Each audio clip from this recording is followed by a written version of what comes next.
City update ન્યૂઝમાં આપનું સ્વાગત છે। નવસારી શહેરમાં વિકાસના દાવાઓ વચ્ચે એક ચોંકાવનારી ઘટના સામે આવી છે। વેરાવળ એપીએમસી માર્કેટ પાસે તાજેતરમાં જ બનાવવામાં આવેલી નવી ડ્રેનેજ લાઇન પરનો સ્લેબ તૂટી પડતા સમગ્ર વિસ્તારના લોકોમાં રોષ અને ચિંતા ફેલાઈ છે। સ્થાનિકોના જણાવ્યા મુજબ આ ડ્રેનેજ લાઇનનું કામ થોડા સમય પહેલા જ પૂર્ણ કરવામાં આવ્યું હતું, પરંતુ કામ પૂર્ણ થયાના ટૂંકા ગાળામાં સ્લેબ તૂટી પડતા વિકાસ કાર્યોની ગુણવત્તા સામે ગંભીર સવાલો ઊભા થયા છે। લોકોનું કહેવું છે કે જો નવી બનાવવામાં આવેલી સુવિધાઓ આટલી ઝડપથી નુકસાન પામે તો કામમાં વપરાયેલી સામગ્રી અને કામગીરીની ગુણવત્તા અંગે તપાસ થવી જોઈએ। આ ઘટનાના કારણે રાહદારીઓ અને વાહન ચાલકો માટે પણ જોખમ ઊભું થયું છે। સ્લેબ તૂટી પડતા કોઈ મોટી દુર્ઘટના સર્જાઈ હોત તો તેની જવાબદારી કોણ લે તેવો સવાલ પણ સ્થાનિકોમાં ચર્ચાનો વિષય બન્યો છે।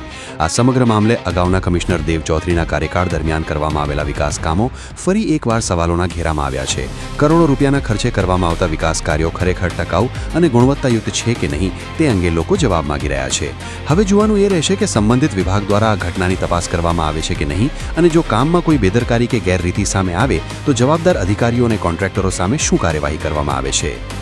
City update news Sufiyan Mulla. જોડાયેલા રહો, કારણ કે હવે શહેર નહીં સમગ્ર દેશ કહેશે। આ છે સિટી અપડેટ ન્યૂઝ।